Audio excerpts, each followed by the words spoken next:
Vous êtes dans le temps de l'info sur LCI. Dans un instant, on s'interrogera comment ça se passerait s'il y avait une attaque nucléaire. Je sais que c'est une question très anxiogène, mais on peut se la poser au moins pour s'interroger sur un protocole sans doute très secret. Mais qu'en sait-on? Jérôme Garraud à Moscou nous le dira. Et puis on s'arrêtera aussi sur Kadyrov.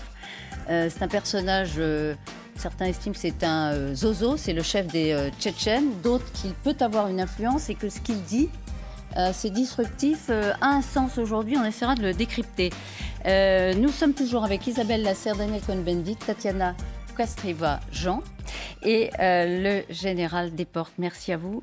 On se remet à l'oreille la phrase de Poutine sur le nucléaire vendredi dans son discours d'annexion des territoires ukrainiens.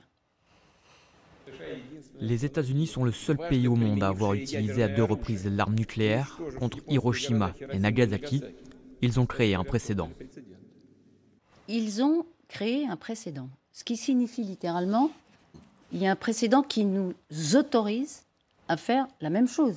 C'est ça que ça veut dire. Donc, il ne dit pas « je vais le faire », mais il dit « puisqu'ils l'ont fait, moi je peux le faire ». C'est comme ça, il faut l'entendre. Oui, donc, je vais le faire et potentiellement. Oui, et en fait, depuis plusieurs années, Vladimir Poutine reprend l'action occidentale en disant « ils ont créé le précédent, ils ont le droit ». Ça veut dire que moi aussi, j'ai le droit de violer le droit international, le droit à la violence, etc. Donc c'est l'exemple qui est le dernier d'une longue série. On peut citer la reconnaissance de l'indépendance du Kosovo, ce que les États-Unis ont fait en Irak, etc. Même le début de la guerre, l'opération militaire spéciale, en réalité, c'est une tentative de régime change, de changement de régime à l'américaine, que les Russes ont repris à leur compte. Donc à chaque fois, il y a cet effet de miroir avec l'action américaine. Nous sommes égaux. Ils ont fait, ils ont le droit, ça veut dire que nous aussi, on a le droit. Donc, est-ce que pour vous, c'est un cran supplémentaire dans la menace, tel qu'il l'a formulé, d'un air de dire, les Américains nous ont donné finalement le droit de le faire? C'est de la continuité, c'est l'utilisation, l'instrumentalisation de l'histoire par Vladimir Poutine. Et c'est depuis le début, il le dit, il se donne le droit d'utiliser l'arme nucléaire indépendamment de la doctrine dont on peut discuter. Alors oui, c'est pas complètement nouveau hein, cette menace nucléaire après l'annexion de la Crimée en mars 2014. Poutine avait déjà affirmé qu'il aurait défendu l'annexion avec l'arme nucléaire si d'aventure les Occidentaux avaient voulu. Mais là, il dit ils l'ont fait, donc je peux le faire. C'est une formulation différente. Oui, je pense que pour avant d'arriver à ça, il lui reste encore de nombreux. Il y a des choses intermédiaires. Il y a l'arme chimique, il y a l'arme biologique, il y a encore toutes les défenses antimissiles qui étaient stationnées à Saint-Pétersbourg, les S-300, et qui ont été installées à la frontière de l'Ukraine, ne sont pas encore rentrées en action. Il a encore pas mal de choses. Il a dit aussi la semaine dernière, je me garde je m'opposerai par tous les moyens, en fait. Mais tous les moyens, ça veut dire aussi, par exemple, faire exploser le gazoduc Nord Stream 2. Voilà. Donc vous voyez, je veux dire, c'est pas non plus le type qui a le doigt sur le bouton et qui demain va appuyer dessus parce que la menace, elle vise à dissuader les Occidentaux de continuer à armer les Ukrainiens, d'une part, et à dissuader les Ukrainiens d'avancer plus en avant. Maintenant, le jour où il sera complètement acculé et que si l'armée russe s'effondre complètement un jour et qu'il est entouré d'une cohorte de généraux qui ne sont plus d'accord avec lui, là, il faudra s'inquiéter. Mais les Américains, quand même, surveillent. Ça fait plusieurs mois que les Américains téléphonent. Alors, on verra tout à l'heure ce que les Américains feront si on voit des têtes de missiles tout d'un coup pour l'instant, qui sortent. C'est eux qui les verront avant nous. Poutine, il a toujours fait ce qu'il disait qu'il allait faire.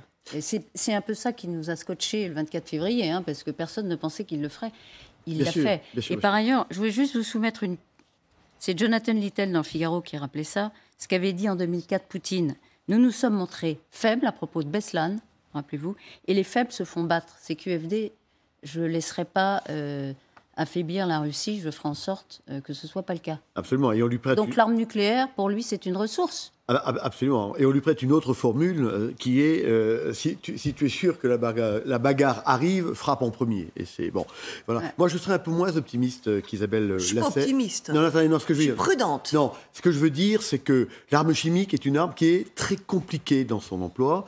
L'arme biologique, alors là, personne ne l'a. C'est l'arme biologique. L'arme biologique, c'est répandre un nouveau Covid là, qui tuerait tout le monde. C'est mettre des microbes, des bacilles, etc. Et personne ne domine ça. C'est pour ça qu'il y a bien des expériences à droite et à gauche, mais on ne sait pas. C'est l'apprenti sorcier, quoi. C'est l'apprenti sorcier. Les frontières, évidemment. Je suis désolée, Bachar el-Assad le maîtrise parfaitement bien. Le chimique. Pas le biologique. Le chimique. Oui, mais le chimique, oui, mais ça n'a rien. Excusez-moi, Isabelle. C'est psychologique, c'est l'escalade psychologique. D'accord, mais dans le cas d'Assad, c'est quand même assez simple. Je balance des bombes chimiques sur la Ghouta, etc. Là, il s'agit, si c'est un acte militaire, il faut le faire à la frontière. Et on sait bien que les premiers tués de l'arme chimique, ce sont les Allemands qui l'ont essayé à Ypres. Donc c'est une arme compliquée. Et donc, oui, il y a d'autres moyens, mais je crois surtout que s'il utilise l'arme tactique, ce ne sera pas dans un but tactique, mais dans un but stratégique. Ce que je veux dire, c'est qu'il veut frapper les esprits, parce que moi, je pense que s'il le fait, tout d'un coup, le monde va dire « il est vraiment fou, ce type-là ». Et donc, c'est pour forcer... Non. Oui. Attendez, c'est pour forcer à la négociation. C'est pour non, peut-être pas d'abord. Attends, mais peut-être pas d'abord. D'abord pour arrêter, parce que admettons. Pour arrêter quoi ? Arrêter la guerre. Je l'ai dit plusieurs fois, ça a été repris dans un certain nombre de journaux. Je dis, il peut d'abord, dans un premier temps, tuer 2 serpents en frappant sur l'île aux serpents. Et tout d'un coup, on se dira, ce type-là est vraiment fou. Il peut nous montrer qu'il peut aller plus loin. Et je pense quand même que ça donnerait à réfléchir aux Occidentaux et à M. Zelensky. Sans problème, encore une fois, moi je pense... C'est ça le but. Il faut gagner 1 mois. Il doit gagner 1 mois. S'il frappe nucléaire, il gagne ce mois. Mais pardon, alors, on va y revenir après, mais enfin, une arme tactique nucléaire, c'est une arme nucléaire. Ah ben, oui. Et donc, ça déclenche des réactions à la hauteur de ça. Donc, alors, il faudrait bien savoir donc on est dans une 3e guerre mondiale. C'est intéressant de savoir. Non, mais ça, il faut en discuter, parce que que c'est un point très important, mais je ne le crois pas du tout. Vous n'êtes pas sur... Ben oui, mais alors, il y a débat chez les généraux. À ce stade, aujourd'hui, pour moi, c'est vraiment pour forcer, surtout les Occidentaux, à négocier, à faire pression sur Zelensky pour qu'il négocie.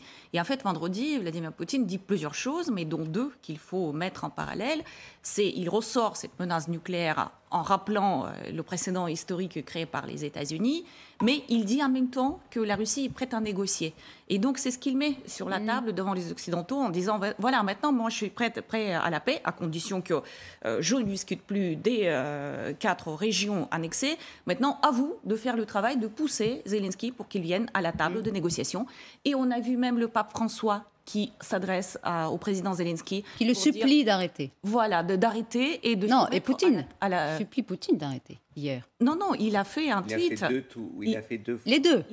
Il a fait un tweet en s'adressant aussi au président Zelensky, en demandant de se mettre à la table de négociation. Et nous, les Occidentaux, on est sous la double pression, le chantage gazier et aussi ce chantage nucléaire. Donc évidemment, on est censé, en tant qu'opinion publique, société, faire pression sur nos gouvernements respectifs et que ça aille dans le même sens. Pour l'instant, on ne les met pas sur le même plan, contrairement au Vatican. Le chantage gazier, c'est fini.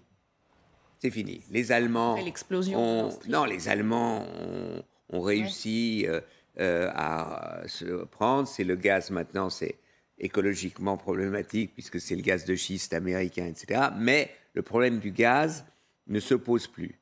Donc, ça, c'est... Je pense aussi que c'est une cartouche qui a... C'est une cartouche qui est finie. Deuxièmement, le pétrole, c'est fini aussi. Donc, c'est pas là que ça joue. Sur l'arme tactique, bon, c'est une idée, effectivement, l'île aux serpents. Le jour... Donc, de faire tomber une bombe sur l'île aux serpents pour montrer... S'il fait tomber une bombe, ce que j'ai lu, moi, c'est que dans l'heure, toute la flotte russe en armée noire est détruite.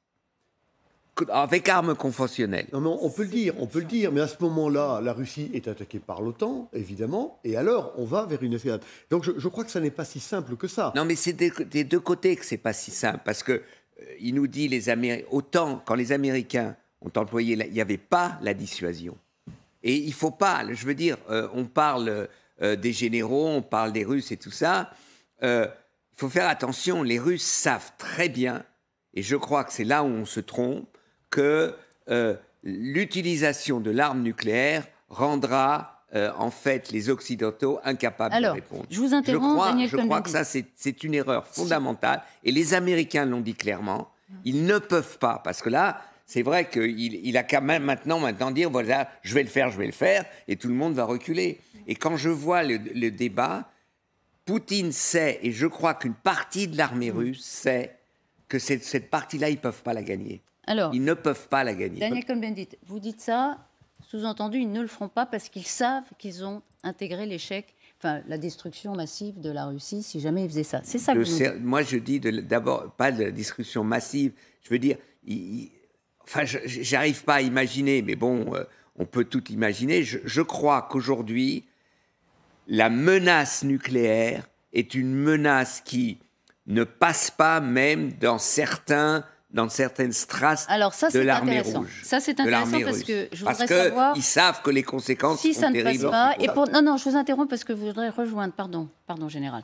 Mais il nous attend depuis quelques minutes et ça m'intéresse justement de répondre à cette question. Si les généraux savent que ça ne passe pas, entre guillemets, est-ce qu'ils vont arrêter le bras de Poutine, qui, lui, pourrait être tenté, sait-on jamais. Jérôme Garot, vous êtes en direct à Moscou. Comment ça se passe, justement, le protocole russe pour déclencher l'arme nucléaire? Qui fait quoi? Alors, ce n'est pas une question facile, on a quand même quelques éléments. Si on s'en tient à la constitution russe, c'est bien le président qui ordonne le tir nucléaire. Après, pour le reste, le protocole est très secret. Le Kremlin entretient le flou, volontairement d'ailleurs, pour semer un petit peu le doute chez les Occidentaux. Ça fait partie de la méthode de dissuasion russe. Vladimir Poutine aurait, comme le président américain, toujours avec lui une valise nucléaire avec des codes d'activation pour lancer un missile. Mais d'après plusieurs analystes, ces codes ne suffisent pas. Ils doivent être complétés par des codes détenus par le chef d'état-major et par le ministre de la Défense. Donc vous voyez, c'est une décision quand même collective, sauf que là, en l'occurrence, les deux personnes chargées de confirmer un ordre de tir sont des fidèles, parmi les fidèles de Vladimir Poutine, et on voit mal ces hommes s'opposer à un ordre du président. Voilà, donc il y a trois personnes, mais c'est vrai que c'est Shoigu et, rappelez-moi, Gerasimov, chef de l'état-major. Voilà, qui sont totalement inféodés à Poutine. Donc si Poutine leur dit « vous lancez la bombe » ou l'arme tactique, ils le feront. Alors il y a une différence, là encore, entre l'arme stratégique et l'arme tactique. L'arme stratégique, le commandement va directement de quelque part à un PC à Moscou jusqu'au sous-marin qui est sous la mer. Il n'y a pas de code. Si, c'est pas ce que je veux dire, madame. Ce que je veux dire, alors que l'arme tactique, elle, il y a toute une chaîne de commandement et il y a bien des gens, à un moment donné, qui sortent un char. Et donc, le nombre d'intervenants dans la mise en place du feu nucléaire tactique est beaucoup plus longue et fragile. Et là, ça peut s'arrêter. Mais voilà. Pardon, pour bien comprendre, pour l'arme tactique, c'est plus compliqué pour Poutine que l'arme fatale. C'est plus de 8 à 10 personnes. Voilà, donc ça, c'est un peu contre-intuitif, parce qu'on se dit que la bombe, c'est quand même plus compliqué à amorcer qu'une arme tactique. Vous dites non, c'est le contraire. C'est le contraire, oui, c'est le contraire, parce que pour l'arme tactique, il y a toute une chaîne de commandement qui descend jusqu'à des lance-missiles sur le terrain, avec des échelons hiérarchiques. Alors que pour l'arme nucléaire stratégique, ça va pratiquement directement de Poutine et de Gerasimov jusqu'au sous-marin nucléaire lanceur, directement. Donc c'est plus facile à mettre en œuvre, et à mon avis, on est moins protégé de l'arme nucléaire stratégique que l'arme nucléaire tactique. Ce qui ne veut pas dire... pour vous, c'est la même bascule? Ah non, c'est pas ça n'a rien à voir. Je dis, c'est ça, c'est débattu. Ça. Mais non, mais c'est pas débattu du tout, c'est pas débattu du tout. Ça peut pas être débattu. Admettons que arme nucléaire stratégique, Poutine, par un moment de folie dingue, décide de détruire New York. Il est clair que le lendemain, Moscou est détruit. Donc on n'en est pas là. Et là, il est clair que ses amis vont l'empêcher. Ça, c'est le principe même de la sagesse que donne l'arme nucléaire aux entourages. La dissuasion. Voilà, de ceux qui décident. L'arme tactique, pour vous, s'il la déclenche, ça n'est pas... une transgression aussi puissante, aussi inouïe, aussi folle que la bombe. C'est pas le même but. Quand vous tirez volontairement une arme nucléaire stratégique, vous décidez de tuer 2 millions d'hommes ou 3 millions d'hommes. Vous détruisez New York, vous détruisez Washington. Encore une fois, si vous tirez une arme nucléaire tactique sur le serpent, vous tuez 2 serpents. Ça n'est pas exactement... Oui. Non, mais ça n'est pas... Oui, mais je comprends. C'est pas la même puissance, c'est la même... Mais c'est pas du tout la même chose, parce que... Attendez... Non, mais c'est pas du tout la même chose. Si New York est attaqué, alors les Américains vont se sentir, ils vont faire quelque chose. Alors qu'il est clair que l'île aux serpents ou Kherson ne font pas partie des intérêts existentiels des États-Unis. Donc la situation est très différente. L'île aux serpents, ce serait encore une fois une façon de forcer à la négociation pour vous? Ce serait un avertissement lancé, un signe que la volonté de Vladimir Poutine est intacte. En fait, depuis le début de cette guerre, la menace de l'utilisation de l'arme nucléaire est présente. Il faut juste se rappeler que le budget militaire russe est 10 fois plus petit que le budget américain.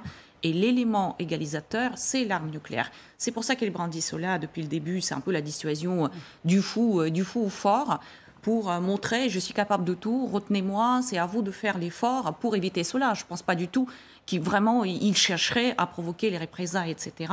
C'est pour lui vraiment le moyen d'arrêter les choses le plus tôt possible. Une arme tactique, ça produirait un tel choc que les Occidentaux forceraient les Ukrainiens à négocier, c'est ça la question? En tout cas, c'est le but de Vladimir Poutine. Mais ce que dit le général est bien évidemment vrai, sauf qu'il y a aussi autre chose. C'est-à-dire que même si c'est une arme tactique qui explose sur l'île aux serpents et qui tue 2 serpents, le tabou nucléaire, il est brisé. Absolument. Et on est quand même dans un monde aujourd'hui où l'agression de la Russie contre l'Ukraine a prouvé à quel point un pays pouvait être fragile si, comme l'Ukraine, il accepte de se débarrasser de ses armes nucléaires.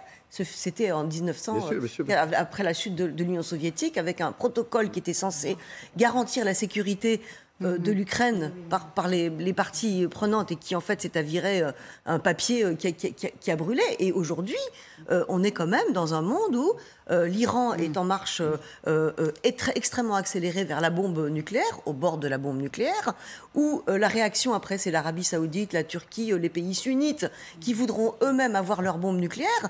Et l'explosion d'une arme tactique, c'est la fin de ce tabou nucléaire. Donc c'est la prolifération qui repart.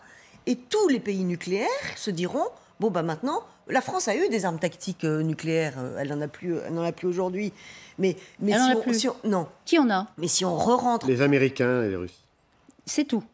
Les armes tactiques nucléaires, il y a que les deux grandes puissances qui en ont. Je ne sais pas, probablement les Indiens. Il y a quand même, pour revenir un peu sur la réalité, il y a, dans un article paru en Allemagne, l'OTAN a un plan s'il y a une utilisation de l'arme tactique. Et un de ces plans, c'est, premièrement, de dire on répondra par des armes conventionnelles. L'OTAN ne répondra pas... Alors là, on rentre en Russie, il n'y a plus d'atermoiement. Non, on rentre, et c'est pour ça qu'une des... Il y a 3 hypothèses, j'en ai cité une, qui vient, c'est pas de moi, c'est pas dans ma tête, parce que moi, j'y comprends rien, c'est la destruction d'une grande partie de... la flotte russe. Regardez, oui, parce Daniel, qu'il faut répondre d'une certaine manière. Pour vous donner une hypothèse, nous reprendrions, en menant un effort de l'OTAN, un effort collectif qui éliminerait chaque force conventionnelle russe que nous pouvons voir et identifier sur le champ de bataille en Ukraine et aussi en Crimée, Exactement. ainsi que chaque navire en mer Noire. Mais ça veut dire que ce serait l'OTAN en tant que tel, là, bien sûr, l'OTAN et non répond plus en via tant les que tel. Ukrainiens. L'OTAN, à partir du moment où il y a une utilisation de l'arme nucléaire, il est, d'après moi, impossible, et ça, Poutine le sait, et l'OTAN doit le dire, parce que cette argumentation de l'OTAN est aussi une protection contre l'utilisation. Parce que on nous dit Poutine veut et tout ça, mais on voit qu'il y a une discussion quand même avec les militaires, et les militaires russes, ils savent que peut-être ils ont la prétention de pouvoir battre les Ukrainiens, mais ils savent que contre l'OTAN, ils ont pour l'instant aucune chance. Est-ce que je peux poser une question un peu... C'est une hypothèse, mais c'est une hypothèse, il y en a d'autres. Oui, d'accord. Est-ce que je peux poser une question un peu rustique? L'armée russe, vous l'avez dit, elle s'effondre en Ukraine. Il y a de moins en moins de combattants. Et il y en a peu qui vont arriver, semble-t-il. Poutine, il peut considérer que l'OTAN qui va détruire ce qui reste de l'armée russe en Ukraine...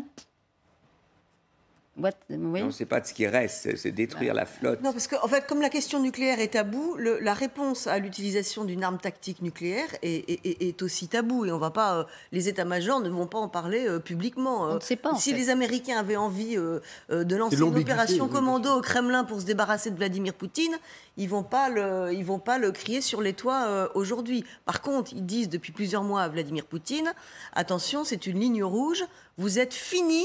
Si vous utilisez l'arme nucléaire, par ailleurs, quand même, Gerasimov et Shoigu, tous les officiers généraux français qui les ont rencontrés, qui les ont rencontrés régulièrement jusqu'au mois de février, sont quand même décrits comme des personnages assez raisonnables. Avant que Tatiana